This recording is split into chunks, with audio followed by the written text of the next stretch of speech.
Kumusta mga ka-DC? Grabe, nababasa ko po mga comment nyo. Salamat po sa mga silent listeners natin. Paramdam naman po kayo. Kahit pusuan nyo lang po ako sa comment section. I-comment nyo na rin kung taga saan kayo ha. Muli, narito po ang inyong lingkod na si Kuya Louie para handugan kayo ng magagandang kwentong kulam at barang na may kasamang aral sa buhay. Sa mga nagpa-shoutout, nasa dulo po ng video. Palambing naman po na paki-like, comment, share, subscribe sa channel natin. Malaking tulong kasi yan para mas mapalago pa ito. Sa nagdaang story natin, si Hector ng Ruby ang sinampol ko. Ang gagaling ng mga nakahula. Ibig sabihin, hindi nalalayo ang edad natin. Balik naman ulit tayo sa K-drama at ang gwapong Korean actor na itong isasample ko. Hindi ko alam na ikaw palang nagtanggol sa akin nung mga bata pa tayo. Natatandaan niyo ba siya? Siguradong marami sa inyong kinikilig ngayon sa kanya. Ilan kaya sa inyo nakakakilala sa OPA na to? I-comment nyo nga kung sino siya. At bago natin simulan ang kwento, may mga kwentong kulam at barang ba kayo? Pwede nyong i-share sa amin sa comment section at kung ayos sa inyo, ibabahagi natin ang kwento nyo dito mismo sa channel natin. Ngayon, simulan na natin ang kwento! Jansen, Jenjen, bumangon na kayo. Alas 4 na oh. Kailangan na natin maganda para hindi kayo mahuli sa pagpasok sa paaralan. Tay, babangon na po ako. Wow, ang bango po ng niluluto nyo ah. Kahit nakapikit pa ako, naaamoy ko na agad ang bibingka at paborito kong kutsinta. Gising na po ako, Tay. Napansin ko na naman pong maaga kayo nagluto. Hindi ba kayo halos nakatulog kagabi sa dami ng ginagawa nyo? Sanay na ako, anak. Ang mahalaga, may maayos kayo almusal. Tsaka baon. At hindi kayo nagkukulang sa pang-araw-araw ng pangangailangan nyo. Tay, gusto ko pong tulungan kayo magbalot ng kakanin pagkatapos nating kumain para hindi na kayo masyadong mapagod mamaya. Madilim pa ang buong paligid na magsimula ang panibagong araw ni Martin. Habang mahimbing pang natutulog ang karamihan sa kanilang barangay, abala siya sa maliit nilang kusina. Isa-isang niluluto ang iba't ibang kakanin na siya niyang inilalako tuwing umaga. Kasabay nito, naghahanda rin siya ng almusal at baon ng kanyang 2 anak. Matagal na niyang ginagawa ang ganong routine mula nang pumanaw ang kanyang asawa habang isinisilang ang bunsong si Jenjen. Simula noon, wala na siyang ibang iniisip kundi ang mapalaki ng maayos ang 2 niyang anak. Huli na kayo, kumain na tayo. Habang mainit pa ang pagkain. Ayokong umalis kayong gutom dahil mahirap mag-aral kapag walang laman ng tiyan. Salamat po, Tay. Kahit simpleng ulam lang ang meron tayo, hindi naman po kayo nakakalimot na ihanda lahat bago kami umalis. Di bali nang ako mapagod, kaysa kayo mahirapan. Yan ang pinangako ko para sa inyong magkapatid mula nang mawala ang nanay nyo Tay, paglaki ko po, gusto kitang tulungan. Bibili ako ng malaking bahay para hindi na kayo magtrabaho ng sobra-sobra araw-araw.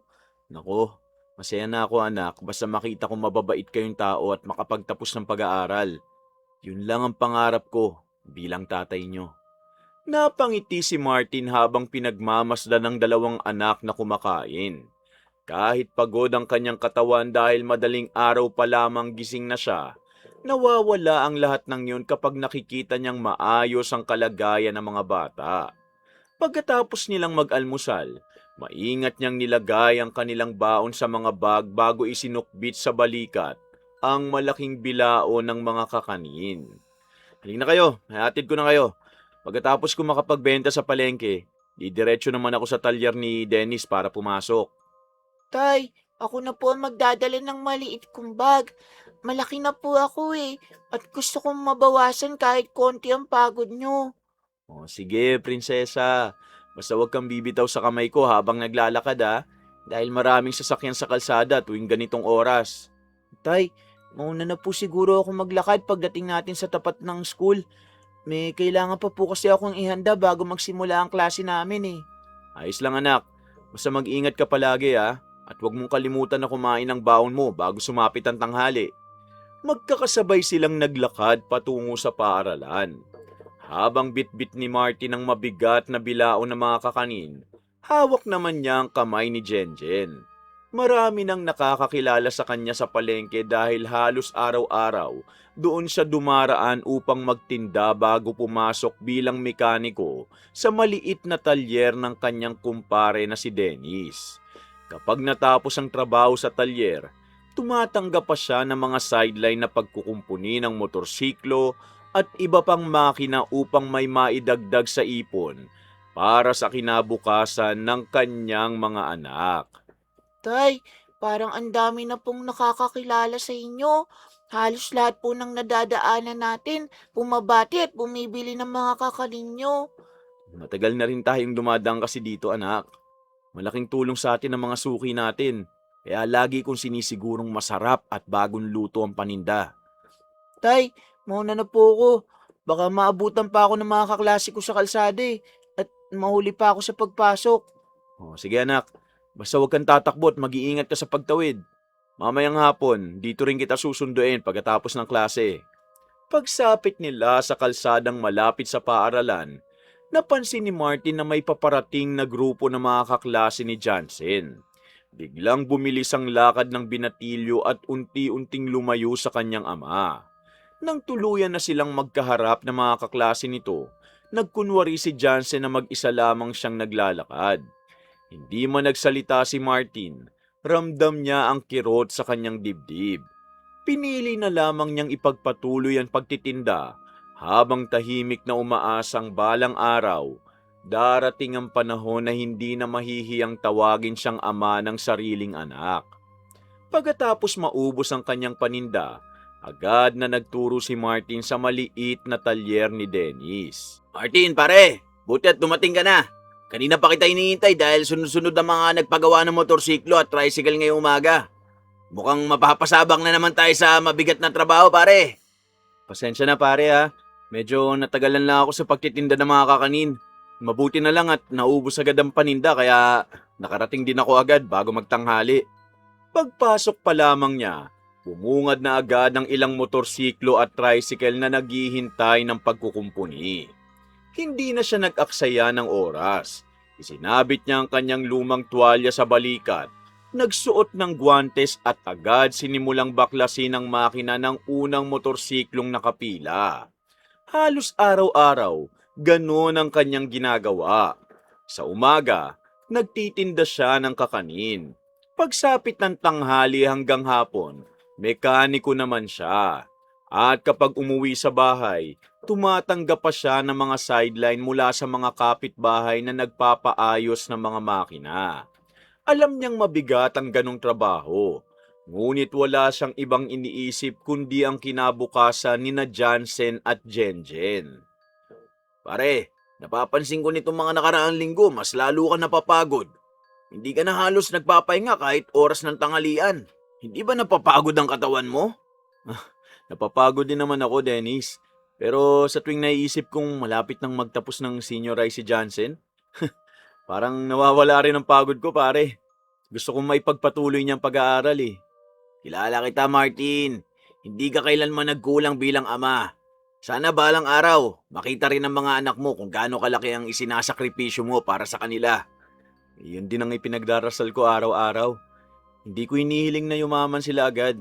Ang gusto ko lang, lumaki silang mabubuting tao at huwag maranasan ang hirap na pinagdaanan ko.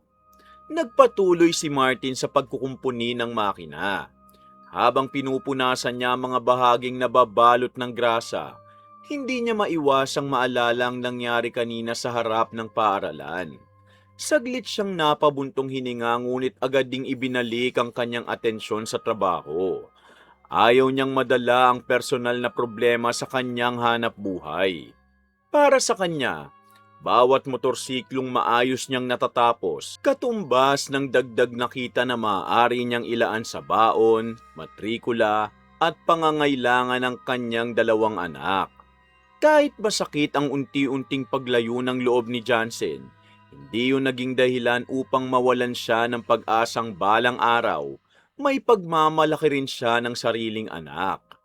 Lumipas ang mga oras.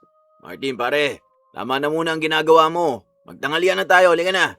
Kanina ka pa nakayuko dyan sa makina at halos hindi ka na nga umiinom ng tubig, oh. Sige pare, Tatapusin ko lang tong hiniigpitan kong tornilyo. Nangako kasi ako sa may-ari na makukuha niya agad ang motor niya ngayong hapon. Di ka talaga marunong tumanggi sa trabaho. Kaya hanga ako sa sipag mo, pare. Pero alagaan mo rin ang sarili mo, ha? Kailangan ka pa ng mga anak mo. Kapag naiisip ko sina Jansen at Jenjen, nawawala ang pagod ko. Habang kaya ko pang kumayod, hindi ako titigil para sa kinabukasan nilang dalawa.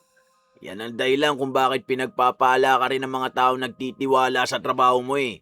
Alam nilang hindi mo sila dadayain at ginagawa mo ang lahat ng maayos. Ngumiti lamang si Martin bago naghugas ng kamay. Magkasabay silang kumain ni Dennis sa isang lumang mesa sa gilid ng talyer. Simpleng ulam at kanin lamang ang kanilang pananghalian. Ngunit sapat na yon upang maibsan ang pagod nila sa maghapong trabaho. Hindi nagtagal, muli silang bumalik sa pagkukumpuni ng mga sasakyang nakapila. Isa-isang natapos ni Martin ang mga ipinagawang motorsiklo hanggang sumapit na ang hapon. Martin, pre, mauna ka na umuwi. Ako nang bahala sa natitira. Baka naghihintay na sa'yo ang mga bata sa paaralan. Salamat pare. Pagkatapos kong sunduin ng mga bata, magluluto pa kasi ako ng paninda para bukas. Mahaba-haba pa ang gabi ko. Talagang wala kang pahinga. Kung may kailangan ka, huwag ka mahiya magsabi ha. Magkumpare tayo, hindi lang magkasama sa trabaho. Malaking tulong na sa akin ang may maayos akong pinapasukan talyer. Kung wala to pare, hindi ko alam kung paano ko bubuhayin ang mga anak ko. O, sige na, umalis ka na. Baka mamaya maunahan ka pa ng uwian ng mga bata. Paglabas ni Martin sa talyer, agad siyang nagtungo sa paaralan upang sunduin si Jenjen. Habang naglalakad, hindi niya maiwasang isipin kung kumusta na kaya ang naging araw ni Jansen. Kahit nasaktan siya sa nangyari kaninang umaga, pinilit niyang alisin yun sa isip. Ayaw niyang makita ng mga anak ang bigat ng kanyang dinadala. Para kay Martin, mas mahalagang maramdaman nilang palagi silang may ama na saasalo sa kanila, anumang pagsubok ang dumating. Tay, ang dami ko pong natutunan ngayon. Tinatakan pa ako ni teacher ng star dahil daw po ang ganda ng sulat ko. Talaga ba? Galing naman ng prinsesa ni tatay. Sigurado akong matutuwa rin ang kuya mo kapag ikinuwento mo sa kanyang natanggap mong star. Tay, hindi pa po ba natin hihintayin si kuya? Lagi naman po tayong sabay umuuwi noon pagkatapos ng klase. Hintayin muna natin siya ng konti anak. Baka may ginagawa lang sa loob o may pinapagawa ang advisor nila eh. Sige po, tay. Sana po sabay-sabay tayong makauwi para magkwentuhan tayo habang naglalakad. Oo nga anak. Oh, ayan na oh. Ang dami na pong lumalabas na estudyante. Mukhang uwian na talaga. Baka nandyan na po si kuya, tay.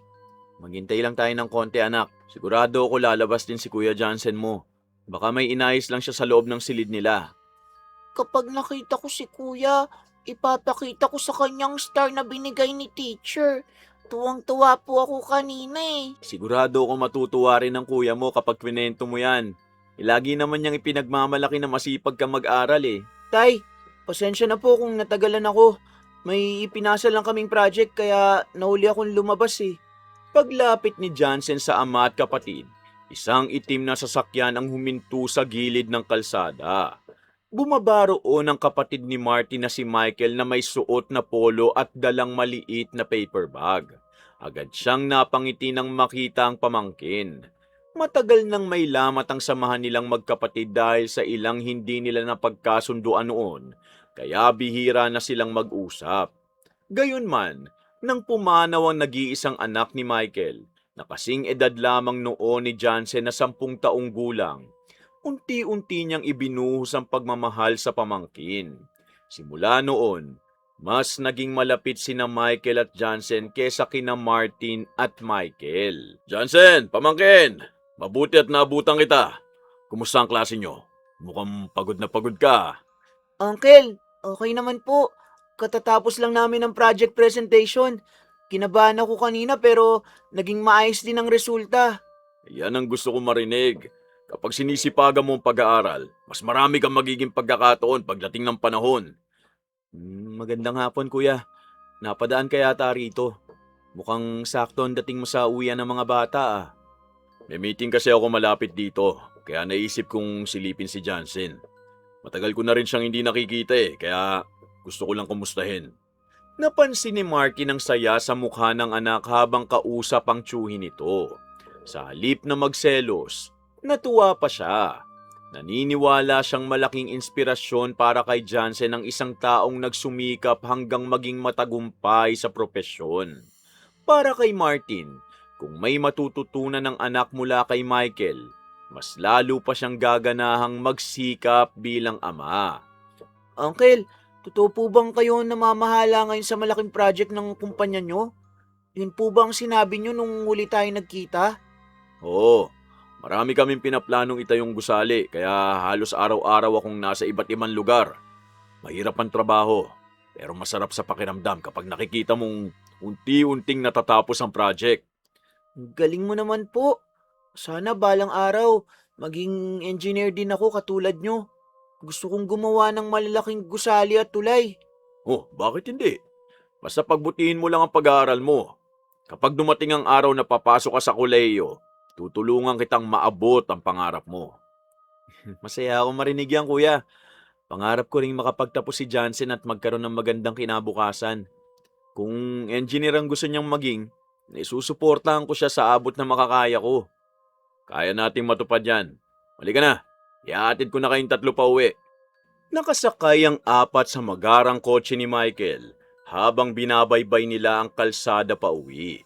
Si Michael ang nagmamaneho at katabi niya sa harapang upuan si Jansen na halatang sabik na sabik makinig sa bawat kwento ng kanyang tiyuhin tungkol sa pagiging engineer.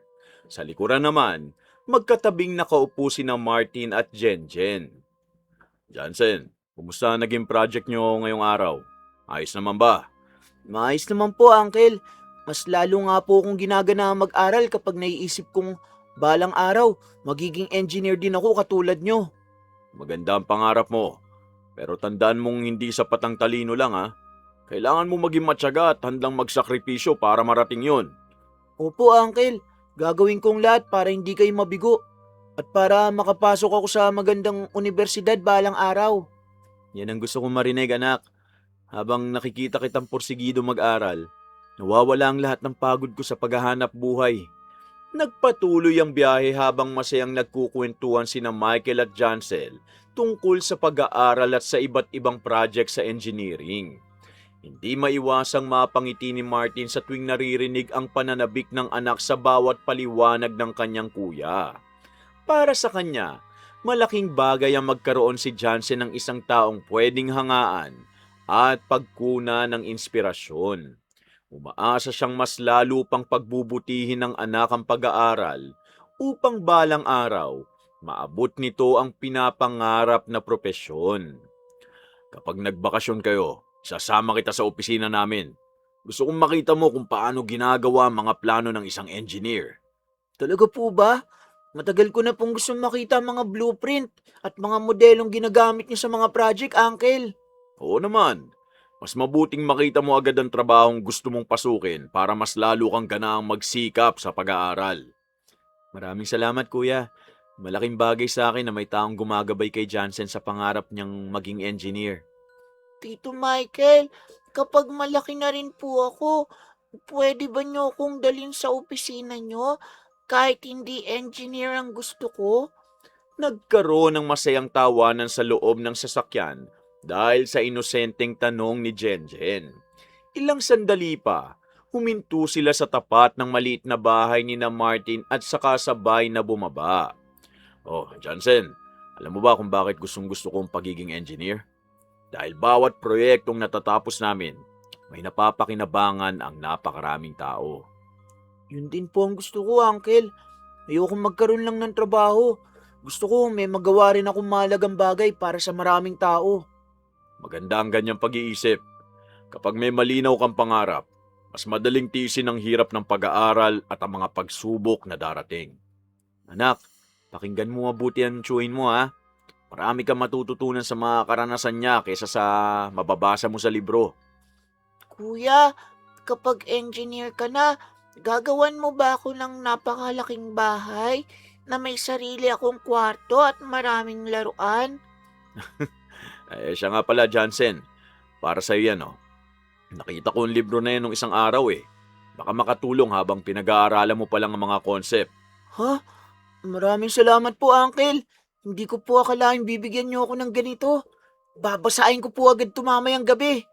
Naku, hindi mo na sana kailangang gumastos para kay Jansen, kuya.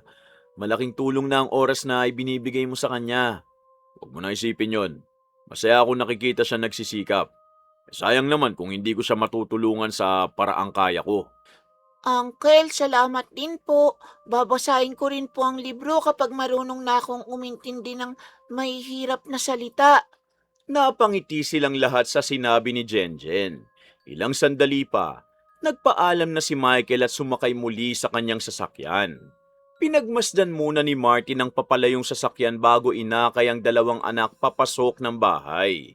Pagdating sa loob, agad niyang inilapag ang paper bag sa mesa habang si Jansen naman sabik na binuksan ang aklat na ibinigay ng tiyuhin. Tay, ganda po ng librong to, oh. May mga larawan pa ng mga tulay at gusali. Mas lalo tuloy akong ginanang maging engineer. Kung yan ang pangarap mo anak, susuportahan kita hanggat kaya ko. Kahit mahirap ang buhay natin, gagawa ako ng paraan para makapag-aral ka. Sige po, tay. Papasok muna ako sa kwarto. Gusto ko nang basahin ang librong binigay ni Uncle para may matutunan agad ako. O, sige anak, pagkatapos mo magbasa, huwag mong kalimutang gawin din ang iba mo pang takdang aralin ha, para hindi ka mahuli sa klase. Pag-akyat ni Jansen sa kanyang silid, agad niyang inilapag sa kama ang paper bag na bigay ni Michael. Muli niyang inilabas ang aklat at sinimulang basahin ang mga unang pahina. Sa kusina naman, inilatag ni Martin ang mga sangkap para sa lulutuin niyang kakanin kinaumagahan. Sumunod si Jenjen at kusa nitong inayo sa mga dahon ng saging at iba pang kagamitan. Habang unti-unting lumalalim ang gabi, naging abalang mag-ama sa paghahanda para sa panibagong araw ng paghahanap buhay. Jen, lagay mo muna sa tabi ang mga dahon ng saging. Ako nang bahala sa malagkit na bigas para hindi ka mahirapan.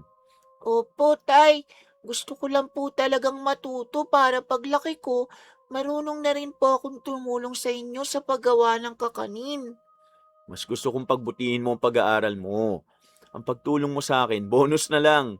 Ang edukasyon pa rin ang pinakamahalaga, anak. Hindi ko naman po pababayaan ang pag-aaral ko Gusto ko lang po kayong mabawasan ng pagod kahit konti. Salamat, anak. Kapag nakikita kitang ganyan, parang gumagaan ang lahat ng pagod na nararamdaman ko araw-araw. Nagpatuloy si Martin sa paghahalo ng mga sangkap habang si Jenje naman, maingat na nag-aayos ng mga hulmahan. Sa kabilang silid, nananatiling bukas ang ilaw sa kwarto ni Jansen. Hindi pa ito lumalabas dahil abalang-abala sa pagbabasa ng librong ibinigay ni Michael. Paminsan-minsan, sinusulatan pa nito ang ilang pahina ng maliit na kwaderno upang hindi makalimutan ang mga bagong impormasyong natututunan. Ang swerte talaga ni Uncle. Maganda ang trabaho niya. Maayos ang sasakyan niya at marami siyang nararating dahil sa pagiging engineer. Sana balang araw, magkaroon din ako ng ganong buhay. Ayokong matulad kay tatay na habang buhay na kapos at araw-araw na lang nagtitinda ng kakanin at nagkakalikot ng mga sirang makina. Gusto kong umasenso at magkaroon ng trabaho na maipagmamalaki ko. Ibinaba ni Jansen ang aklat at saglit na tumingin sa kisame ng kanyang silid. Mula roon, dinig pa rin niya ang mahinang kalansing ng mga kaserola at hulmahan sa kusina habang naghahanda si Martin ng paninda para sa susunod na umaga. Sa halip na maawa sa ama, unti-unti niyang nabuo sa isip ang paniniwalang ayaw niyang matulad sa buhay nito. Para kay Jansen, ang tagumpay na nakikita niya kay Michael ang naging sukatan ng magandang kinabukasan na nais niyang marating. Ay, sana si Uncle na lang ang tatay ko. Kinabukasan, maaga na namang nagising si Martin upang ihanda ang mga kakaning kanyang ilalako. Pagkatapos maihatid sa paaralan sina Jansen at Jenjen, dumiretso siya sa talyer ni Dennis. Lumipas ang buong umaga na halos hindi siya tumigil sa pagkukumpuni ng mga motorsiklo.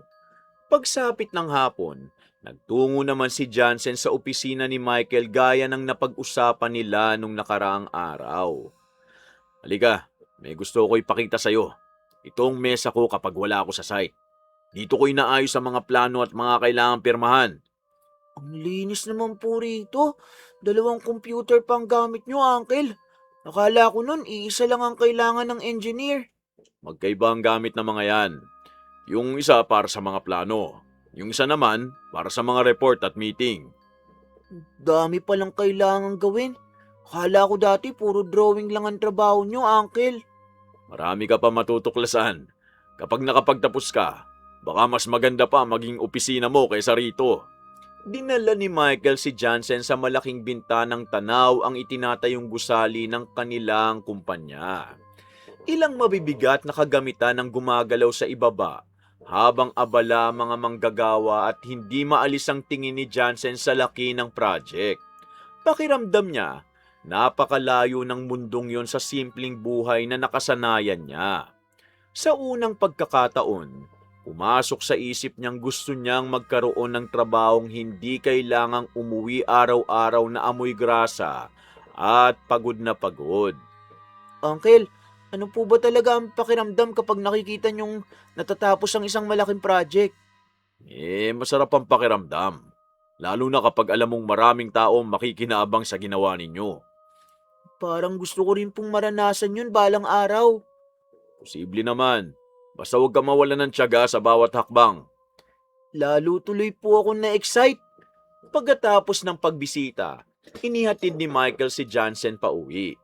Pagkababa niya ng sasakyan, nadatnan niyang nakaupo si Martin sa isang maliit na bangko sa tapat ng bahay habang nililinis ang mga piyesang gagamitin sa sideline na pagkukumpuni ng motorsiklo.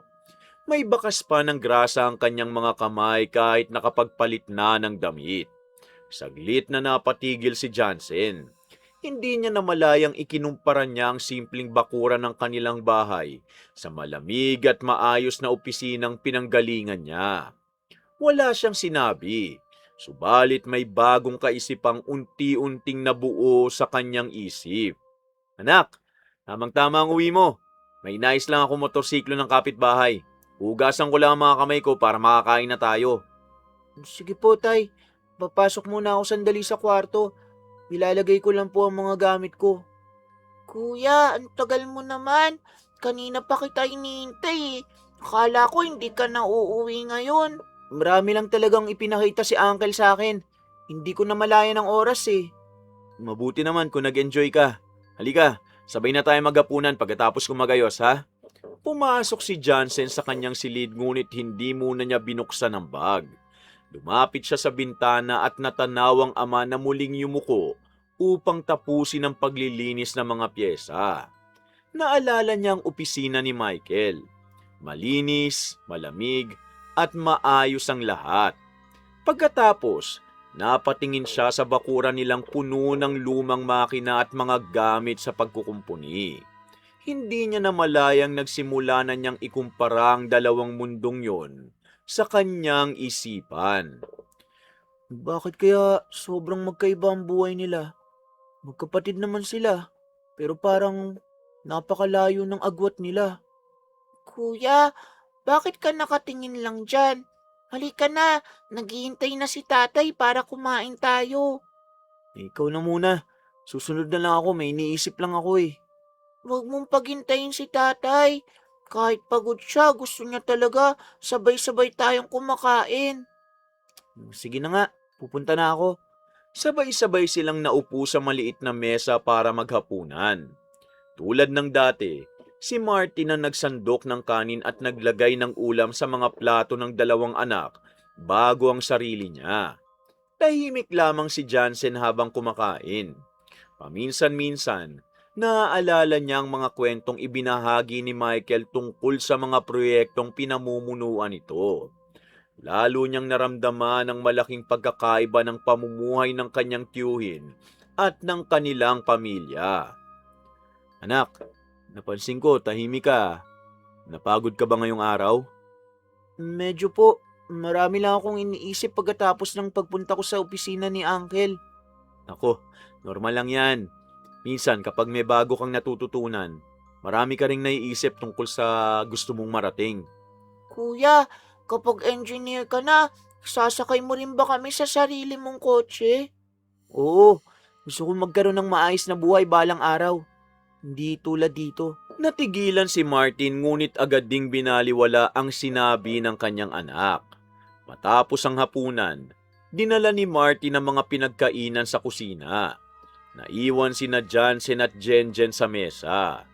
Habang pinagmamasdan ni Jansen ang likod ng kanyang ama na muli na namang abala sa gawain kahit kagagaling lamang sa trabaho, hindi pa rin maalis sa isip niya ang larawan ng maayos na opisina ni Michael. Hindi pa niya ito sinasabi kahit kanino. Ngunit sa kanyang puso, unti-unti nang nabubuo ang paniniwalang ayaw niyang maranasan ng hirap na araw-araw na dinadala ng kanyang ama. Hanggang kailan kayang ganito? Kuya, anong sinasabi mo? Wala, Jenjen. Ikaw na bata ka. Huwag ka nga masyadong mausisa. Pagkatapos magligpit ng pinagkainan, muling naghanda si Martin ng mga sangkap para sa mga kakaning ilalako niya kinaumagahan. Habang abala siya sa kusina, bumalik naman si Jansen sa kanyang silid. Binuksan niya ang aklat na bigay ni Michael ngunit ilang sandali lamang. Napatitig siya sa pahina ng hindi nagbabasa. Sa isip niya, paulit-ulit na bumabalik ang larawan ng malaking opisina, mga blueprint, at maayos na pamumuhay ng kanyang tiyuhin.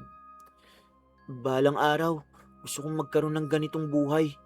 Gusto kong magkaroon ng maayos na trabaho, sariling opisina, at hindi na mamomroblema sa pera. Jansen anak, matutulog na kami ni Jenjen ha. Huwag ka na masyado magpupuyat. Maaga pa ang pasok mo bukas. Opo, tay. Tatapusin ko lang po itong binabasa ko tsaka ako matutulog. Sige, magpahinga ka na maayos para hindi ka antukin sa klase bukas ha. Isinara na ni Martin ang ilaw sa sala at pumasok na sa kanyang silid kasama si Jenjen. Naiwan namang gising si Jansen habang nakaupo sa gilid ng kama. Muli niyang ibinaba ang aklat at napatingin sa kisame. Hindi lamang pangarap na maging engineer ang nasa isip niya. Unti-unti na rin niyang hinahangad ang maginhawang buhay na meron si Michael. Hindi niya namalayang sa paghanga niya sa kanyang tiyuhin. Nagsisimula na rin niyang tingnan ang sariling ama sa ibang paraan. Makalipas ang ilang araw, namigay ng notice ang paaralan tungkol sa nakatakdang parents meeting para sa lahat ng magulang ng mga mag-aaral. Binigyan ng bawat estudyante ng sulat na dapat ipabasa at papirma sa kanilang magulang o guardian. Pagkatapos ng klase, maingat na nilagay ni Jansen ang sulat sa kanyang bag. Habang naglalakad pa uwi, tila may mabigat siyang iniisip. Kuya, ano po yung hawak mong papel? Kanina ko pa nakikita na paulit-ulit mong tinitignan yan notice lang to galing sa school. May parents meeting kami sa susunod na linggo eh. Sasama si tatay? Sigurado pong matutuwa siya kapag nalaman niyang kailangan siyang pumunta sa school. Tignan na lang natin. Hindi pa naman ako nakapag-desisyon kung sino ang papupuntahin ko eh. Akala ko si tatay. Siya naman ang laging kasama natin sa lahat, di ba? Shh! Huwag ka na maingay. Nandiyan na si tatay oh. Huwag mong sabihin sa kanya to ah. Natiklop muli ni Jansen ang sulat bago isinilid sa kanyang bag. Hindi niya ito inilabas pagdating sa bahay. Habang abala si Martin sa paghahanda ng mga kakaning ilalako kinabukasan, ilang ulit siyang napatingin sa ama. Gusto niyang ipakita ang sulat ngunit agad din niyang naaalala ang itsura ng mga magulang na dumarating sa paaralan sakay ng magagandang sasakyan at nakasuot ng maayos na damit. Dahil doon, nagbago ang kanyang isip. Anak, parang may gusto kang sabihin. Kanina ka pa patingin-tingin sa akin habang naghahanda ako ah. Wala po yun, tay. May naisip lang po ako tungkol sa project namin.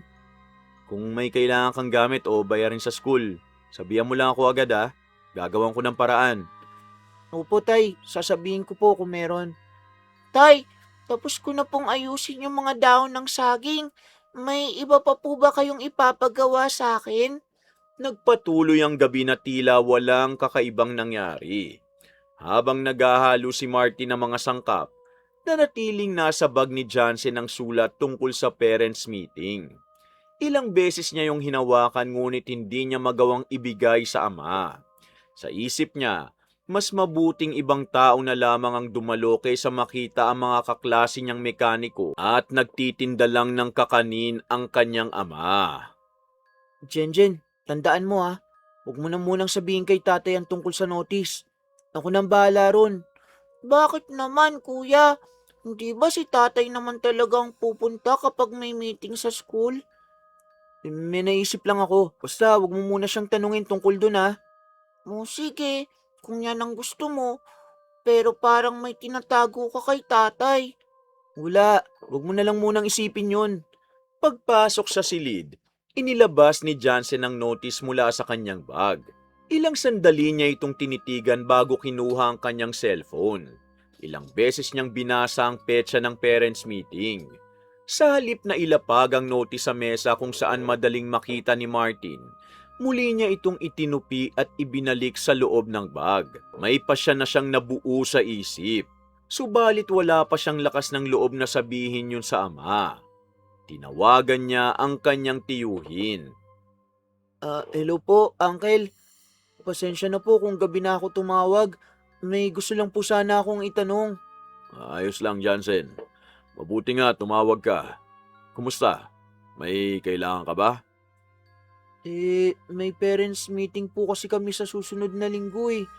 Iniisip ko po kung pwede sana kayong sumama bilang guardian ko. Ako? Bakit hindi ang tatay mo pumunta? Baka siya naghihintay ng notice na yan. Marami po kasing magulang na dadalo. Mga negosyante, empleyado at iba pang professional. Nahihiya po ako eh. Baka pagtawanan si tatay kapag nalaman nilang mekaniko siya at nagtitinda pa ng kakanin. Johnson, hindi dapat ikinakaya ang trabaho ng tatay mo. Marangal ang paghahanap buhay niya at ginagawa niya ang lahat para sa inyong magkapatid. Alam ko naman po, pero gusto ko lang sanang kayo na lang ang pumunta. Mas magiging kampante po ako. Napatahimik si Michael sa kabilang linya. Hindi niya agad sinagot ang pamangkin. Ramdam niyang may mali sa dahilan nito. Subalit nakita rin niyang seryoso si Johnson sa kahilingan.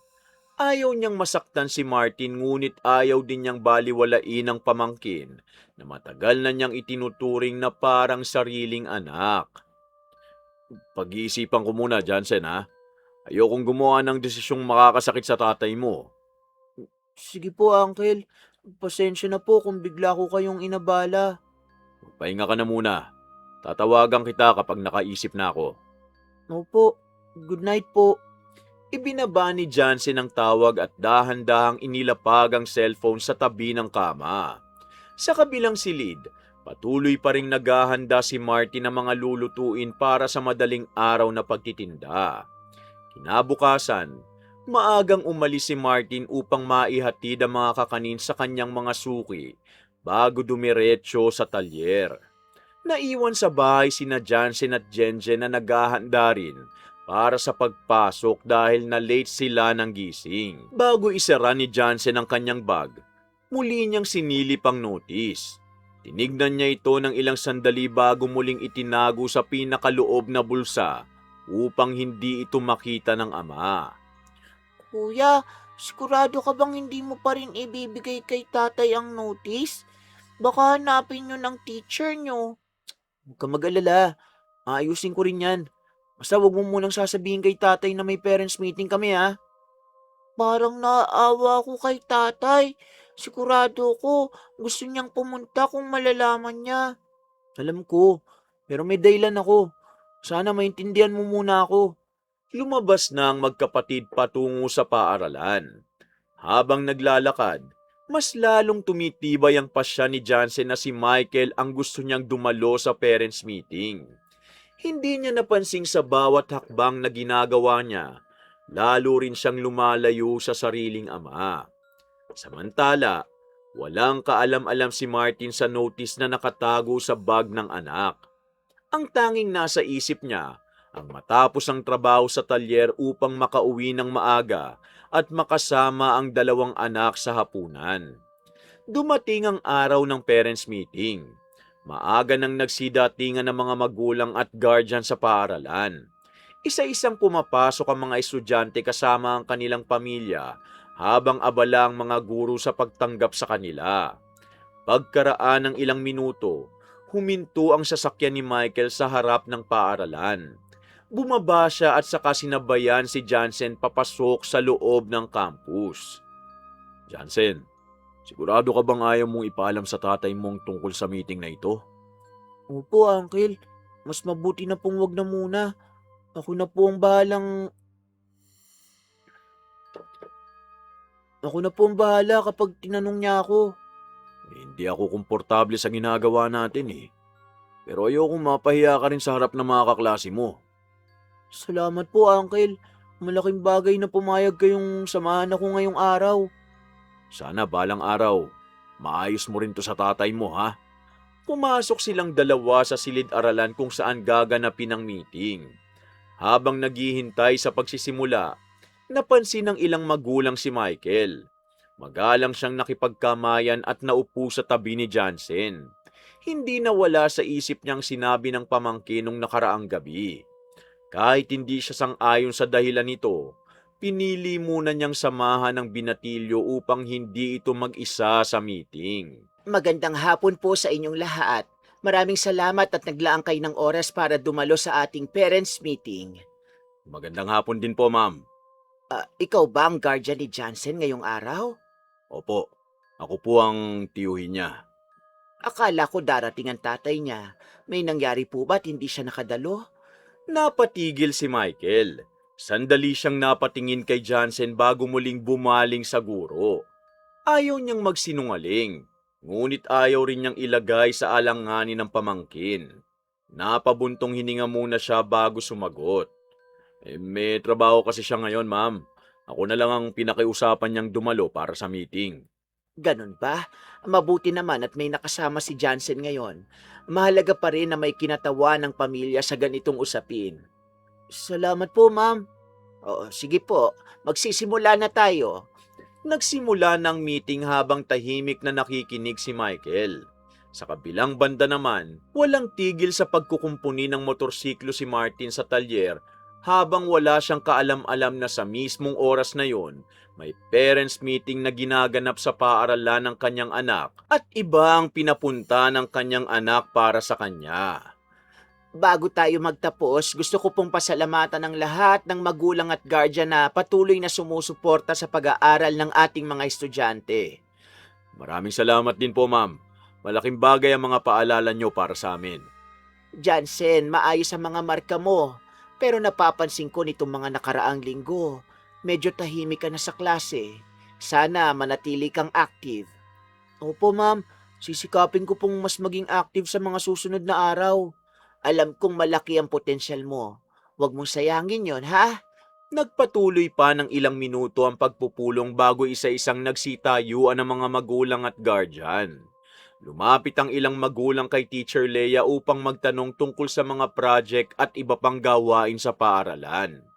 Nagpaalam na rin si Michael at hinintay si Jansen sa labas ng silid. Jansen, pwede ba kitang makausap sandali bago tayo umuwi? Opo, Uncle. Ano po yun? Hindi pa rin ako kumbinsido sa ginawa natin ngayon ha. Pakiramdam ko, dapat alam ng tatay mo ang meeting na to. Uncle, tapos naman na po eh. Wala na rin mangyayari kahit malaman pa niya ngayon. Hindi yan ang punto ko. Ama mo siya eh. Karapatan niyang malaman ang lahat ng nangyayari sa pag-aaral mo. Malam ko po, pero hindi ko pa kayang sabihin sa kanya. Tahimik na naglakad ang magtiyuhin palabas ng paaralan. Habang papunta sila sa sasakyan, hindi mawala sa isip ni Michael ang mga sinabi ni Jansen. Ramdam niyang unti-unti nang lumalayo ang loob ng pamangkin sa sariling ama. Gusto niya itong pagsabihan ngunit natatakot siyang baka lalo lamang lumayo ang binatilyo kung pipilitin niya. Jansen, pangako mo sa akin na balang araw sasabihin mo rin sa tatay mo ang totoo, ha? Opo, pero hindi pa ngayon. Hindi habang buhay may tatago natin ang nangyari ngayon. Naiintindihan ko po. Makalipas ang ilang oras, inihatid ni Michael si Jansen sa kanilang bahay bago siya umalis. Pagdating ni Martin mula sa talyer ng gabing yon, tulad ng dati, agad siyang nagtanong tungkol sa naging araw ng dalawang anak. Hindi man lang naisip ni Jansen na banggitin ang katatapos lamang na parents meeting. Pinili niyang itago ang nangyari at kumilos na parang ordinaryong araw lang ang lumipas. Sa kabilang banda, nagsimula nang makaramdam si Michael ng pag-aalala. Alam niyang darating ang panahon na malalaman din ni Martin ang katotohanan at hindi niya alam kung paano niya ito haharapin. Kinabukasan, pagkatapos ng tanghalian, bumalik sina Martin at Dennis sa pagkukumpuni ng mga motorsiklo. Habang abala silang dalawa sa trabaho, dumating ang asawa ni Dennis upang ihatid ang baong nitong maiinom at ilang gamit na naiwan sa bahay. Sandali silang nagkamustahan bago muling umalis ang babae. Hindi na yun pinansin ni Martin at ipinagpatuloy lamang ang kanyang ginagawa. Maya-maya, habang inaayos nila ang isang motorsiklo, muling nagsalita si Dennis. Pare, buti na lang talaga nakadalo si Mrs. kahapon sa parents meeting ng anak namin. Ang dami raw na pag-usapan tungkol sa mga project, attendance at mga susunod na gawain sa school. Kung hindi siya nakapunta, wala sana kaming alam sa mga kailangang ihanda. Sandali lang pare. Anong parents meeting ang sinasabi mo? Kahapon ba talaga yun? Walang nabanggit si Jansen sa akin na may meeting sila sa paaralan ah. Oo pare, kahapon nga. Iisa lang naman halos ang schedule ng school ng mga bata rito eh. Nagtaka nga si Mrs. dahil akala niya nandun ka. Pero paglapit daw niya, ibang tao pala ang kasama ng anak mo. Ibang tao? Anong ibig mo sabihin? Baka naman nagkamali lang siya ng nakita. Baka ibang estudyante ang tinutukoy niya. Hindi raw siya nagkamali. Kilala ka naman ni Mrs. eh. Sabi niya, nagtanong pa siya sa isa sa mga magulang kung sino ang lalaking kasama ni Jansen. Ang sagot daw sa kanya, tiyuhin daw ni Jansen yun. Tiyuhin? Si Kuya Michael? Oo pare, kaya nga akala namin alam mo na eh. Naisip pa nga namin na baka ikaw mismo nakiusap sa kapatid mo dahil may pasok ka rito sa talyer. Kaya wala na kaming ibang naisip. Humigpit ang pagkakahawak ni Martin sa llave na nasa kamay niya.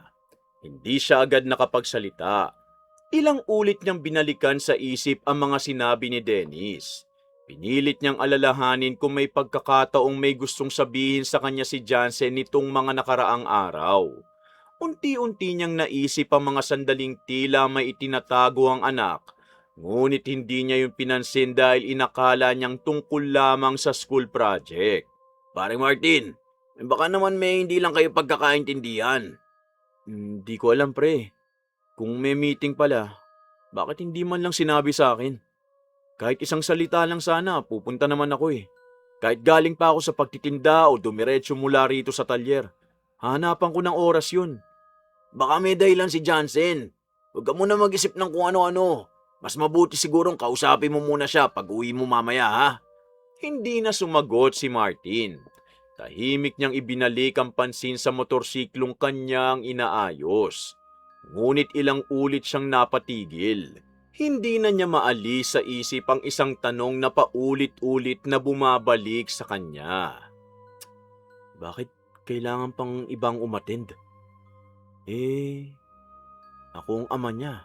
Kinagabihan tulad ng nakasanayan, abala si Martin sa kusina habang inihahanda mga sangkap para sa mga kakaning ilalako niya kinaumagahan. Tahimik ang buong bahay. Si Jenjen, mahimbing nang natutulog habang si Jansen, kararating lamang mula sa labas. Ilang beses na napatingin si Martin sa panganay. Mula nang marinig niya ang sinabi ni Dennis tungkol sa parents meeting, hindi na siya mapakali. Huminga siya ng malalim bago tuluyang nagsalita. Jansen, pwede ba kitang makausap sandali? Huwag ka magalala, hindi ako galit. May gusto lang ako itanong sa'yo. Ano po yun, Tay? Totoo bang nagkaroon kayo ng parents meeting nung isang linggo? Nalaman ko lang yung kay Dennis eh. Sabi niya may dumalo raw para sa'yo, pero hindi ako. Anak, hindi kita sinisisi. Gusto ko lang maintindihan. Bakit hindi mo sinabi sa akin? Kung sinabi mo, pupunta naman ako eh. Kahit galing pa ako sa pagtitinda o magpaalam ako sandali sa talyer, gagawa ako ng paraan. Hindi ko na lang po sinabi. Pero bakit nga? May ginawa ba akong mali? May kinagalit ka ba sa akin? O may nasabi ba akong hindi mo nagustuhan? Wala naman po. Kung wala, bakit ibang taong pinili mong sumama sa'yo? Anak kita. Ako ang tatay mo. Hindi ba dapat akong nasa tabi mo nung araw na yon? Napayuko si Johnson. Mahigpit niyang pinagtagpo ang mga kamay habang iniiwasan ng tingin ng ama. Ilang sandali siyang nanahimik bago tuluyang nagsalita. Ramdam niyang hindi na niya kayang itago pa ang totoong dahilan. Ayoko lang pong mapahiya. Mapahiya? Anong ibig mo sabihin? Tay, halos lahat ng kaklase ko, mga magulang nila, professional. May mga engineer, manager, negosyante, guro. Kapag may school activity, maayos silang manamit at magaganda ang sasakyan nila. Anak, kapag kayo naman po ang kasama ko, alam nilang mekaniko kayo. Tapos nakikita pa nila kayong naglalako ng kakanin tuwing umaga. Nahihiya po ako eh. Hindi agad nakapagsalita si Martin. Parang may kung anong mabigat na dumagan sa kanyang dibdib. Hindi niya inasahang yon ang maririnig mula sa sariling anak. Kaya si Kuya Michael ko ang pinili mo? Opo, kapag si Uncle ang kasama ko, hindi ako nahihiyang ipakilala siya. Kapag nagtatanong ang mga kaklase ko kung sino siya, proud akong sabihin na engineer ang chewing ko. At ako, nahihiya kang sabihing tatay mo ko? Pasensya na po, tay. Pero yun po talagang nararamdaman ko. Hindi na nagsalita si Martin. Dahan-dahan niyang ibinalik ang pansin sa mangkok na nasa harapan niya at muling hinalo ang pinaghalong sangkap ng kakanin. Nanginginig ang kanyang mga kamay ngunit pinilit niyang tapusin ang ginagawa. Ilang sandali pa, tumayo si Johnson at tahimik na pumasok sa kanyang silid. Naiwang mag-isa si Martin sa kusina. Patuloy na naghahalo ng malagkit na bigas habang pilit niyang nilulunok ang sakit na dulot ng mga salitang narinig mula sa sariling anak. Kinabukasan, gaya ng nakasanayan, madaling araw na namang nagluto si Martin ng mga kakaning ilalako. Pagkatapos niyang maihatid sina Jansen at Jenjen sa paaralan, dumiretso siya sa palengke bago pumasok sa talyer ni Dennis. Kahit tahimik siyang nagtatrabaho, hindi pa rin mawala sa isip niya ang mga sinabi ni Jansen nung nakaraang gabi. Pinili niyang ibaling muna sa trabaho ang sakit na nararamdaman. Pare, pakitignan mo nga tong sasakyan. May tumawag kanina eh. Maya-maya lang daw darating ang may-ari para ipaayos. Sige pare, ako nang bahala. Habang wala pang ibang nagpapagawa, sisimulan ko na agad. Mukhang simpleng problema lang naman. Baka matapos mo rin agad bago magtanghali, pare. Mas mabuti nga eh, para makabalik agad ako sa iba pang ginagawa, pare. O sige, tatawagin na lang kita kapag dumating na yung may-ari, ha? Makalipas ang ilang minuto, huminto ang isang kotse sa harap ng talyer. Bumaba rito si Teacher Leia. Hindi siya agad nakilala ni Martin dahil minsan pa lamang niya itong nakita. Magalang siyang lumapit at ipinaliwanag ang problema ng sasakyan bago iniabot ang susi. Magandang umaga po. Kayo po ba ang mekaniko rito? Pakitingnan naman po sana ang sasakyan ko. May mga kakaibang tunog kasi nitong mga nakaraang araw eh. Magandang umaga rin po. Sige po, titignan ko muna para malaman natin kung saan galing ang problema. Salamat po. Hindi naman po ako nagmamadali. Hintayin ko na lang dito habang chinecheck nyo. Ayos lang po. Sasabihin ko agad sa inyo kapag nakita ko na ang sira. Maraming salamat po. Pero teka, naalala ko po kayo ah. Kayo po ba ang tatay ni Jansen? Opo, bakit niyo po naitanong? Ako po ang advisor niya sa senior high. Ay, oo nga po no. Hindi ko po kayo nakilala. Nitong nakaraan sa tuwing may kailangan sa school, ang palagi pong nagpupunta ay ang kuya niyo. Si Michael po? Opo, nung parents meeting at pati nung nagkaroon ng gulo sa school, siya po ang humarap. Ang sabi niya noon, kayo raw ang nakiusap na siya muna ang umaten dahil hindi kayo makakaalis sa trabaho. Napahinto si Martin sa paghigpit ng tornilyo. Dahan-dahan niyang ibinaba ang hawak na gamit at tumingin kay Teacher Leia. Pasensya na po, ma'am. Pero wala po akong alam sa sinasabi niyo. Hindi ko po siya inutusang pumunta. Hindi ko nga po alam na nagkaroon ng gulo sa school. Nako, pasensya na po. Akala ko alam niyo ang nangyari. Ano po bang nangyari? Nagkaroon lang naman po ng hindi pagkakaunawaan ng ilang estudyante. Naroon si Jansen kaya ipinatawag namin ng guardian niya. Wala namang malubhang nangyari pero gusto sana naming dumaan sa tamang proseso ang pag-uusap ng magkabilang paanig. Tapos po, Sinubukan pong ayusin agad ng kuya niyong usapan. Handa siyang sagutin ng anumang gastos at kausapin ng kabilang panig para hindi na lumaki ang reklamo. Sinabi ko lang sa kanya na sa susunod, mas mabuti pong hayaan nating dumaan sa tamang proseso ang ganitong mga kaso. Hindi lahat ng problema ng mga bata na ayos sa pera o impluensya. hindi na nakasagot si Martin. Mas lalong bumigat ang kanyang dibdib. Hindi lamang palang parents meeting ang hindi niya nalaman.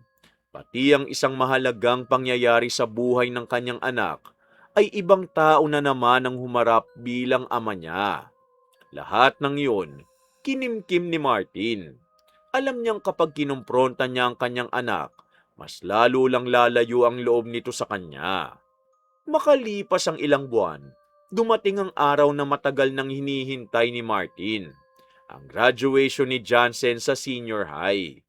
Ilang linggo siyang nag-ipon para sa munting handa sa bahay.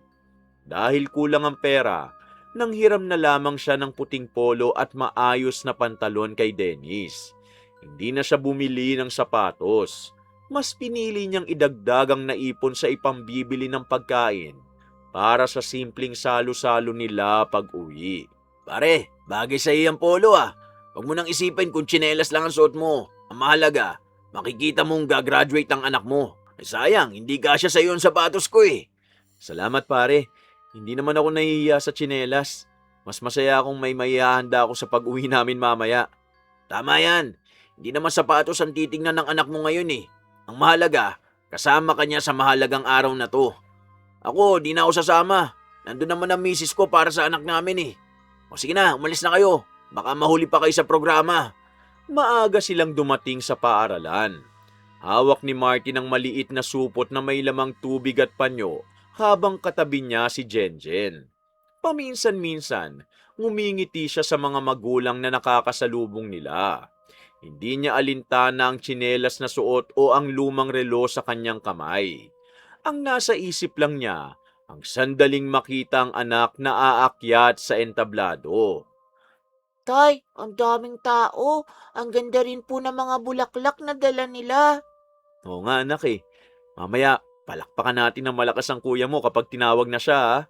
Opo, babatiin ko rin siya mamaya. Nagsimula ang programa at isa-isang tinawag ang mga magsisipagtapos. Nang dumating ang bahagi kung saan inaanyayahan ng mga magulang na samahan ng kanilang anak sa entablado, agad na tumayo si Martin. Inayos niya ang hiniram na polo at dahan-dahang lumakad palapit sa gilid ng stage. Nakangiti siyang tumingin kay Jansen. Umaasang tatawagin siya nito. Ngunit bago pa siya tuluyang makalapit, mabilis na bumaba si Jansen sa kabilang bahagi ng entablado at dumiretso kay Michael. Walang pag-aalinlangang hinawakan nito ang braso ng tiyuhin at isinama paakyat sa stage. Nanatiling nakatayo si Martin. Unti-unting nawala ang ngiti sa kanyang mukha habang pinagmamasdan ng anak na masayang katabi ang kanyang kuya sa harap ng maraming tao.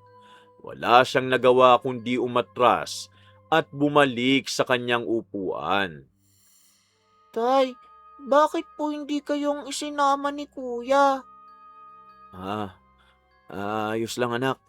Maupo na lang tayo. Pero kayo po ang tatay, di ba? Hayaan na natin. Panoorin na lang natin ang programa.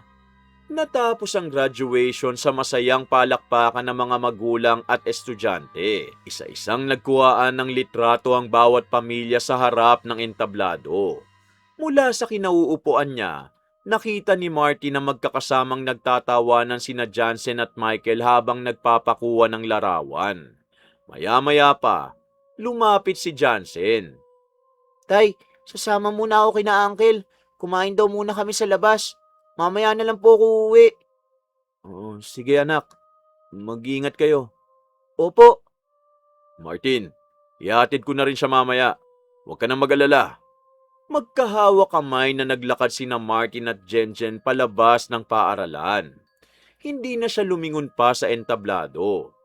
Habang pauwi, mahigpit niyang hawak ang maliit na supot na inihanda sana para sa pagdiriwang ng kanilang pamilya. Tahimik siyang naglakad. Pilit itinatago ang bigat ng kanyang nararamdaman upang hindi ito mapansin ng bunsong anak. Makalipas ang ilang araw matapos ang graduation, nanatili muna sa bahay si Jansen habang hinihintay ang pagbubukas ng klase sa kolehiyo. Tuwing umaga, maagang umaalis si Martin upang magtinda ng kakanin bago dumiretso sa talyer ni Dennis. Pag-uwi niya tuwing hapon, lagi niyang tinatanong ang panganay kung may kailangan nito o kung gusto nitong samahan siyang bumili ng mga gamit para sa nalalapit na pasukan. Subalit madalas, tumatanggi lamang si Jansen at mas pinipiling manatili sa loob ng kanyang silid. Anak, gusto mo bang sumama sa akin bukas? Baka may makita tayong bag o sapatos na magagamit mo sa pagpasok mo sa kolehiyo. Huwag na po muna, Tay. Hindi pa naman po ako nagmamadali eh. Dito na lang po muna ako sa bahay. Sige, kapag handa ka na, sabihin mo lang sa akin ha. Unti-unti nating bibili ng mga kailangan mo anak. Opo. Kinagabihan, habang naghahalo si Martin ng malagkit na bigas para sa mga kakaning ilalako kinabukasan, napansin niyang hindi lumabas si Jansen para maghapunan. Karaniwang kasi, kasabay nila itong kumakain kahit kaunti. Pinuntahan niya ang silid ng anak at nakita niya itong nakahiga habang nakapikit. Anak, hindi ka pa ba kakain? Kanina ka pa namin hinihintay ni Jenjen. Mamaya na lang po, Tay. Parang mabigat lang po ang pakiramdam ko. Bakit? May sakit ka ba? Masakit ba ang ulo mo o nilalamig ka? Medyo mainit po ang katawan ko. Baka napagod lang po ako. Sige sandali lang. Kukuhanan kita ng gamot at malamig na bimpo. Maingat na hinawakan ni Martin ang noo ng anak at agad niyang naramdaman ang init ng katawan nito. Hindi na siya nag-aksaya ng oras. Kumuha siya ng gamot sa kanilang maliit na kabinet at binasa ang isang bimpo upang ipuna sa noo ni Jansen. Tahimik namang nakaupo sa tabi ng kama si Jenjen habang pinagmamasda ng kuya. Tay, gagaling naman po si Kuya, di ba? Gagaling din siya anak. Baka napagod lang talaga ang katawan niya nitong mga nakaraang araw. Ipagdarasal ko po si Kuya bago ako matulog. Salamat anak. Matutuwa ang kuya mo kapag nalaman niyang ipinagdasal mo siya. Lumipas ang buong gabi ngunit hindi bumaba ang lagnat ni Jansen. Kinaumagahan, bago pa man umalis si Martin para magtinda, muli niyang sinilip ang anak. Nakahiga pa rin ito at halatang nangihina. Saglit siyang napahinto sa pintuan ng silid bago tahimik na lumabas ng bahay. Umaasang pagbalik niya mamaya, magaan na ang pakiramdam ng kanyang panganay. 2 araw nang nakalipas ngunit hindi pa rin bumababa ang lagnat ni Jansen. Halos hindi na ito bumangon sa higaan dahil sa sobrang panghihina. Tuwing umaga, Iniiwan muna ni Martin ang anak upang makapagtinda ng kakanin at pumasok sa talyer. Ngunit hindi nawawala ang kanyang pag-aalala. Pagka-uwi niya, agad niyang sinusubuan ng pagkain at pinapainom ng gamot ang panganay. Umaasang kahit papano, bumuti ang kalagayan nito. Anak, subukan mong kumain kahit konti. Kailangan mo magkaroon ng lakas para makalaban ng katawan mo sa sakit.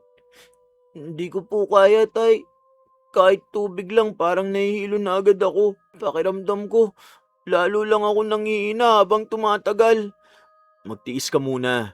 Bukas, hiram ako ng pera kung kailangan para maipatingin ulit kita sa doktor. Hindi kita pababayaan. Ilang araw na tayong pabalik-balik sa health center. Wala naman nangyayari. Hindi pa rin ako gumagaling. Hindi ako titigil hanggat hindi ka gumagaling, anak. Lumipas pa ang maghapon ngunit lalo lamang nanghina si Jansen. Hindi na siya halos makatayo nang walang umaalalay. Habang pinupunasan ni Martin ang noo ng anak, napapikit ito sa sobrang pagod. Sa tabi ng kama, tahimik na nakaupo si Jenjen. Hawak ang isang basong tubig na ilang ulit nang lumamig dahil hindi ito maiinom ng kanyang kuya. Tay, hanggang kailan tayo ganito? Pakiramdam ko wala namang nangyayari. Konting tiis pa, anak. Gagawa pa ako ng paraan. Hindi ako susuko. Pero paano? Wala naman tayong pera para sa malaking ospital. Kung kayo lang ang aasahan ko, baka lalo lang akong lumala. Anak, pasensya na taya. Pero gusto ko magpagamot na maayos. Natatakot na ako eh. Hindi na nakapagsalita si Martin. Ramdam niyang bawat salitang binibitiwan ng anak, parang unti-unting dumudurog sa kanyang puso. Pilit niyang itinago ang sakit at tumayo upang kunin ang baso ng tubig sa mesa. Maya-maya, inabot ni Jansen ang kanyang cellphone. Nanginginig pa ang kamay niya habang hinahanap ang numero ni Michael. Hindi na siya nag-atubiling pindutin ang tawag. Hello, Jansen? Kumusta ka na? Bumuti na ba ang pakiramdam mo? Uncle, pwede po ba akong pumunta muna dyan sa inyo? Gusto ko na po magpagamot. Baka matulungan niyo ako. Ano? Hindi ka pa rin gumagaling? Hindi po. Sobrang hina na po ng katawan ko. Natatakot na ako, Uncle. Gusto ko pong sa inyo muna ako. Huwag ka mag-alala. Aalis na ako ngayon din. Dadaling kita sa ospital. Hintayin mo lang ako. Salamat po, Uncle. Wala pang kalahating oras. Huminto ang sasakyan ni Michael sa tapat ng bahay. Mabilis siyang pumasok at agad nilapitan ng pamangkin. Nang makita niya ang maputlang mukha ni Jansen, lalo siyang nabahala. Martin, sasama ko muna siya sa bahay. Bukas, dadaling ko agad siya sa espesyalista. Huwag mo nang alalahanin ang gastos. Ako nang bahala. Kuya, kung yun ang makakabuti para kay Jansen, hindi ako tututol. Ang mahalaga sa akin, gumaling ang anak ko. Maingat na inalalayan ni Michael si Jansen palabas ng bahay. Nakatayo lamang si Martin sa pintuan habang pinagmamasdan ng sasakyang unti-unting papalayo. Hindi niya hinabol ang anak. Hindi rin siya nagsalita. Tahimik niyang pinagmasdan ng kalsada hanggang sa tuluyan ng mawala sa kanyang paningin ang sasakyan ni Michael.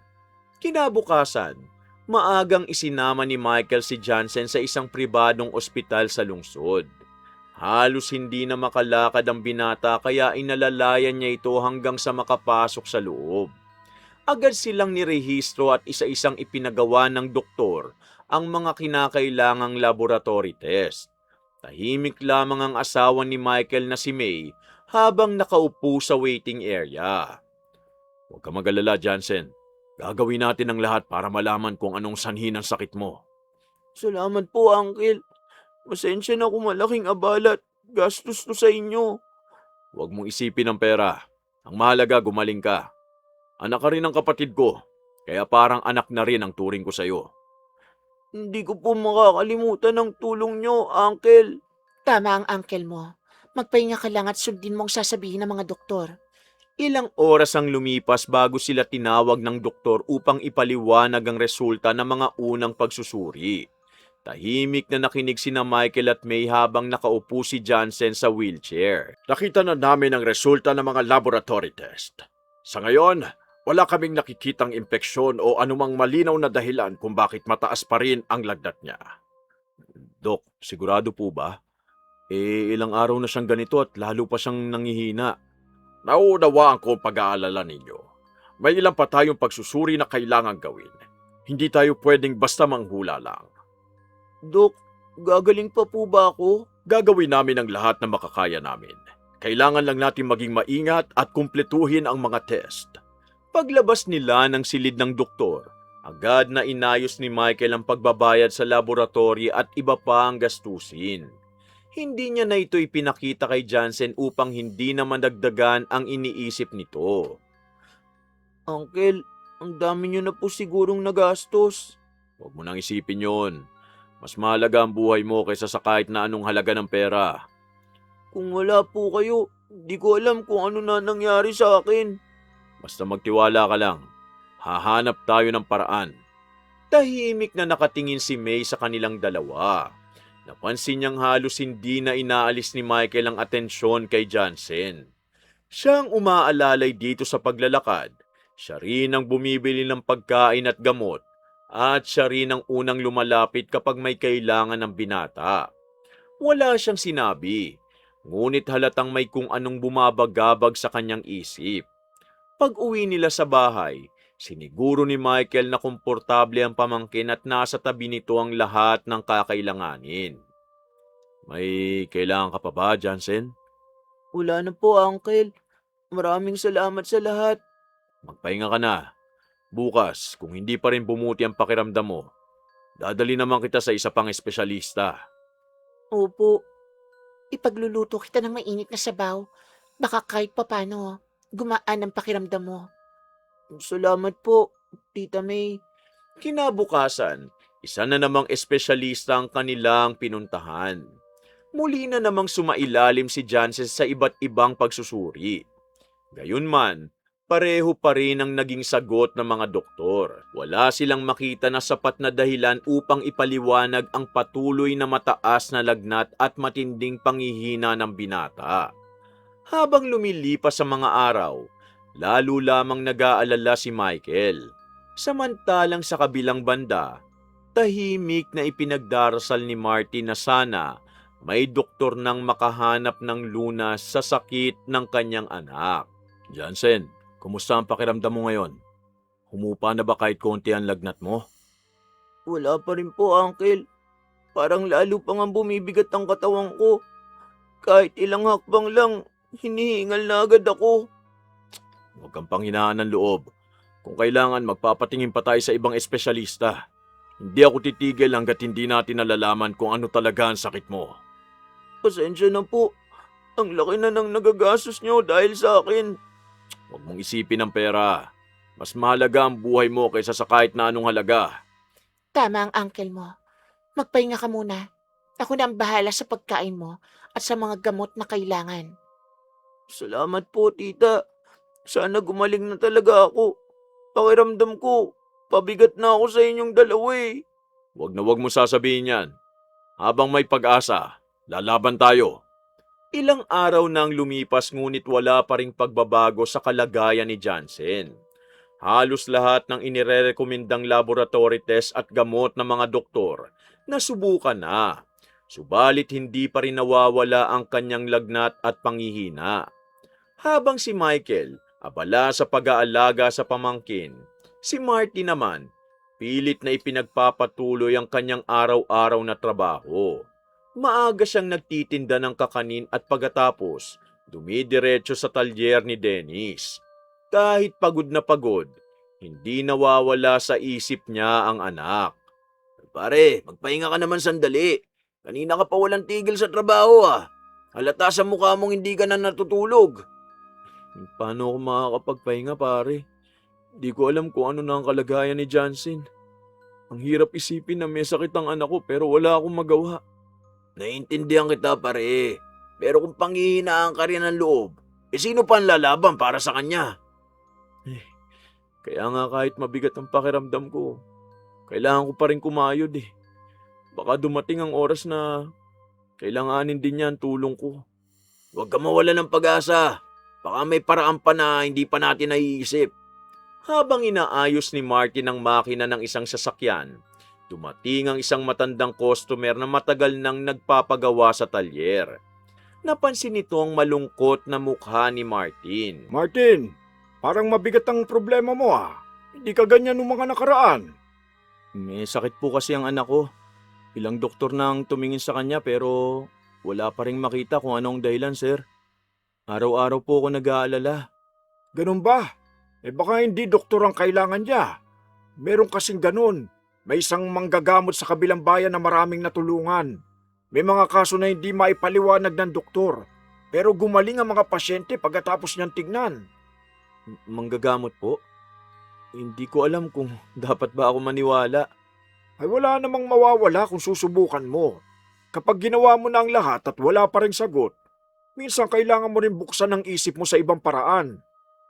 Saan ko po siya makikita? Teka, ibibigay ko sa yung lugar. Mabait na tao yun at hindi agad naniningil. Ang mahalaga sa kanya, matulungan ang may sakit. Sige po, ilang araw nang pabalik-balik sa ospital ng anak ko eh. Bilang ama, gusto ko pong subukan ng lahat ng paraan.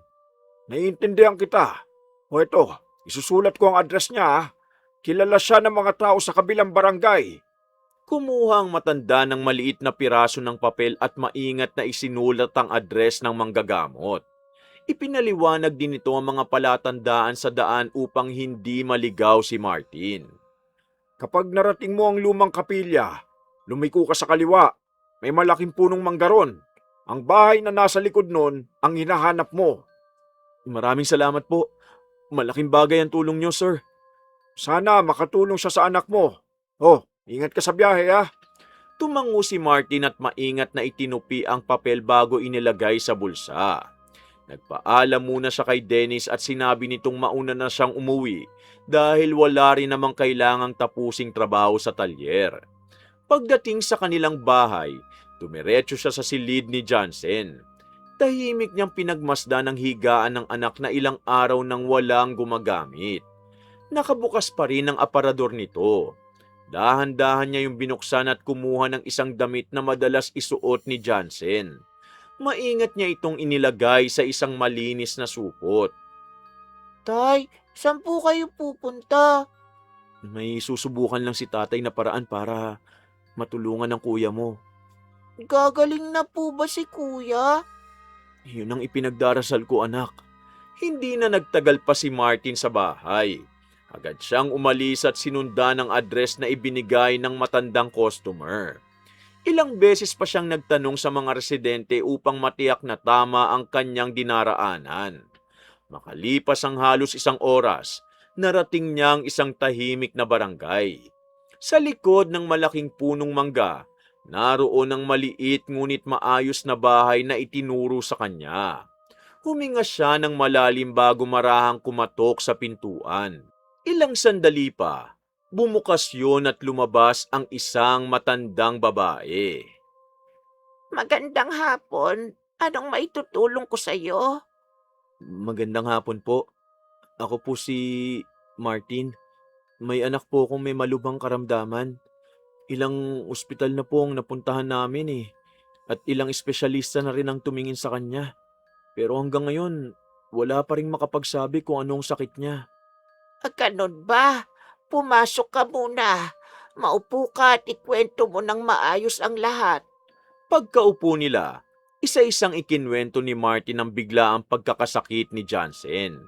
Ang walang tigil na lagnat nito, ang matinding panghihina, at ang kabiguang makahanap ng sagot ang mga doktor. Nang matapos siya, inilabas niya ang dalang supot at iniabot ito sa manggagamot. Ito po ang isa sa mga damit ng anak ko. Sinabi po sa akin na baka makatulong ito sa inyo. Tahimik na tinanggap ng manggagamot ang damit. Ipinikit niya ang mga mata habang mahigpit na hawak ito sa kanyang mga kamay. Ilang sandali ang lumipas bago siya dahan-dahang dumilat at tumingin kay Martin. May mabigat akong nararamdaman. Hindi ito mukhang karaniwang sakit. Ngunit bago ako magsalita ng tiyak, kailangan ko munang makita mismo ang anak mo. Doon ko malalaman kung ano talaga ang nangyayari sa kanya. Maingat na isinilid na manggagamot ang damit ni Johnson sa kanyang bag at tumayo. Hindi na nag-aksaya ng oras si Martin. Magkasama silang nagtungo sa bahay ni na Michael. Habang nasa biyahe, walang tigil ang pagdarasal ni Martin na sana may pag-asa pang gumaling ang kanyang anak. Pagdating nila sa bahay, nagtaka si Michael nang makita ang kapatid na may kasamang hindi niya kilala. Martin, sinong kasama mo? Kuya, ito ang manggagamot na nirekomenda sa akin. Pasensya na kung hindi ko agad sinabi. Gusto ko muna makasiguro eh. Kung makakatulong siya kay Johnson, wala akong tutol. Hali po kayo. Hali kayo. Hali kayo. Nandito siya sa loob. Tahimik na pumasok ang manggagamot sa silid ni Johnson. Ilang sandali niyang pinagmasda ng binata bago marahang hinawakan ang noo nito. Pagkatapos, ipinikit niya ang kanyang mga mata. Bigla siyang napabuntong hininga. Hindi ito karaniwang karamdaman. May masamang ipinagawa laban sa batang ito. Nagkatinginan sina Martin at Michael. Halos hindi sila makapaniwala sa narinig. Sigurado po ba kayo? Oo, at ang masakit, ang gumawa nito, isang taong malapit sa kanya. Biglang namutla si May. Napansin niyo na manggagamot at dahan-dahan siyang lumingon dito. Hindi mo na kailangang itago ang katotohanan. Alam kong ikaw ang may gawa nito sa pamangkin ng asawa mo. Napaiyak si May. Unti-unti siyang napaluhod sa sahig habang nanginginig ang kanyang mga kamay. Ano? Teka, anong sinasabi mo? May, bakit ka umiiyak? Michael, ako may kasalanan. Ako ang nagpagawa ng masama kay Johnson. Pagkatapos mamatay ng anak natin, pakiramdam ko, unti-unti mo na akong kinalimutan. Halos kay Johnson na umiikot ang oras at pagmamahal mo. Nabulag ako sa selos at galit. Akala ko kapag nawala siya sa tabi natin, babalik ka sa akin. Hindi ko akalaing aabot sa ganito na halos lamunin na ako ng konsensya ko. Bakit mo nagawa yun? Pamangkin natin siya. Wala siyang kasalanan. Alam ko, at araw-araw kong pinagsisisihan. Hindi ko na kinaya ang konsensya ko. Lumapit ang manggagamot kay Johnson at nagsimulang magsagawa ng panalangin at ritual. Ilang minuto ang lumipas at biglang napahinga ng malalim si Johnson. Unti-unting bumaba ang kanyang lagnat at nagmulat siya ng mga mata. Tay, mabilis na lumapit si Martin at hinawakan ang kamay ng anak. Anak, ayos ka na ba? Pasensya na po, tay. Nasaktan kita. Sinisigit at iniwan pa. Hindi ko nakita kung gaano mo ako kamahal. Wala na mahalaga sa akin kundi ang makita ang ligtas, anak. Anak pa rin kita kahit ano pa mangyari. Martin, patawad. Dapat noon pa kita pinakinggan. At hindi ko hinayaang lumayo ang loob ng anak mo sa'yo. Patawarin niyo ako. Handa akong harapin ang kapalit ng ginawa ko. Sana balang araw, mapatawad niyo rin ako. Ang galit wala nang maidudulot na mabuti. Ang mahalaga ngayon, buhay ang anak ko. Sana, magsilbi tong aral sa ating lahat na ang inggit at selos, walang naidudulot kundi kapahamakan. Makalipas ang ilang linggo, tuluyan nang gumaling si Johnson. Mas naging malapit siya sa kanyang ama at tinulungan na rin niya ito sa pagtitinda ng kakanin at sa talyer tuwing may libreng oras. Muli ring naging maayos ang samahan ng magkapatid na Martin at Michael. Ang tunay na pagmamahal ng isang magulang, hindi nasusukat sa yaman o sa kakayahang gumastos. Ang isang amang handang gawin ang lahat para sa kanyang anak, May pusong hindi kayang tapatan ng anumang kayamanan. At kapag hinayaan ng inggit at selos na manaig, maaari nitong sirain maging ang sariling pamilya na pinakamamahal. Wakas! Hay, isang magandang kwento na naman ang natapos natin mga ka-DC. Sana may napulot kayong aral dito ha. O, huwag niyong kalimutang mag-like, comment, share, subscribe ha, para masuportahan niyo ang channel natin. At bilang ganti, para mas exciting, i-comment niyo kung sino yung karakter ko na paborito niyo sa mga binosesan ko. Ito po sila sa mga anime. Sa K-drama at Tagalized films naman, i-search nyo na lang ang pangalan ko para makapili kayo sa kanila.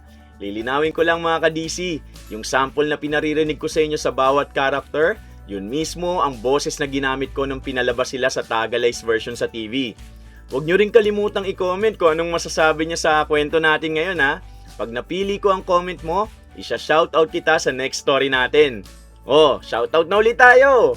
Shoutout kina Yumi Honma na first commenter natin, Maria Oros from Sydney, Australia, Viselda Dilantes, Richard Rivera from Nai, Cavite, Meldy from Malaysia, Naren Cortez from Japan, Aisel Gregorio from Batangas, Jane Paula Revillar from Antipolo, Abby Ruiz and Ruiz family from Tanza, Cavite, Gracia SCV, Jans Brusola from Laguna, Mary Angeline Palas, Mr. Soon from Tarlac City, Evangeline Dilo from Hong Kong, Marvin Brusola from Binanginan, Rizal, Gloray Ramos from Saipan, Ramonar from Pagsanhan, Laguna, Cristel Maricinco, Angelica Jesusco from Germany, Joan Lofamia from Singapore, Fiona Rotero from Bacoor, Pia Dihumo from Romania, Senon Kayabyab from San Isidro, San Marcelino, Zambales. Salamat po.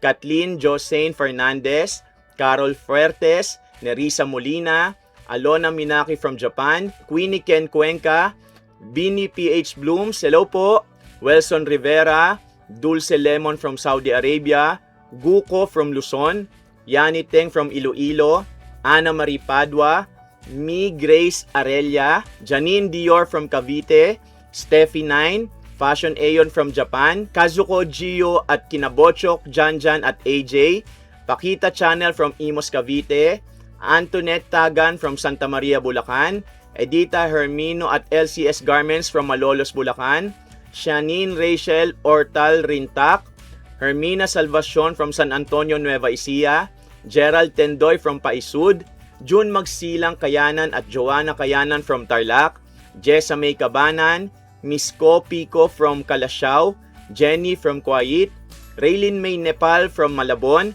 Le Jane Perma, Mighty Baby PH Accounting, at Yin Yang Galing. Shoutout kina Mama Lauren Boyles ng California, USA, kina Kuya Liam at Bebe Lay ng Quezon City, kina Bombom, Bebe Jam at Jillia ng Sampaloc, Manila, kay Mama Lovina at Papa Bong ng Manila, kay Tanod Potpot Mylas, pagaling ka tupot, kay Keisha Chua ng Torrance, California, at kay Josh and Lauren Rubio ng Buena Park, California. Pasensya na po ulit sa mga hindi ko po na siya shoutout. Abangan niyo po sa mga susunod na upload natin. Kumusta po sa lahat ng mga kababayan natin na nasa ibang bansa at sa inyo pong masugid kong tagapakinig saan mang sulok ng Pilipinas. Mag-iingat po kayo palagi. O paano? Samahan niyo ulit ang inyong lingkod na si Kuya Louie sa susunod na kwento natin ha. Maraming salamat po at pagpalain tayong lahat ng puong may kapal. Bye!